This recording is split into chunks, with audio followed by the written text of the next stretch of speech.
ကိတ်ဒီပေါ့နော်လုံးမိုက်တယ်ကိတ်ဒီပေါ့နော်စားလို့ကောင်းမှကောင်းတဲ့ကိတ်ဒီပေါ့နော်မမေမလို့ဆာမအရန်ကိုရောင်းကောင်းတယ်နော်တရက်ဆိုကိတ်ဆိုရင်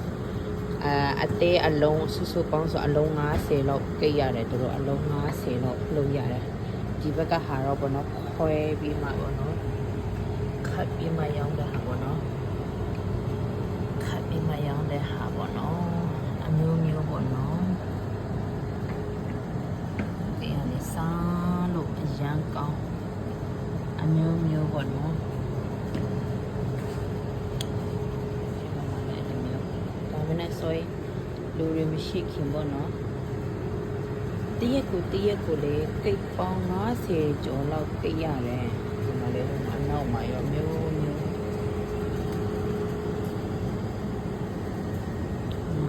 တေးပုံလေးနဲ့တေးလေးနဲ့ချစ်စရာလေးတော့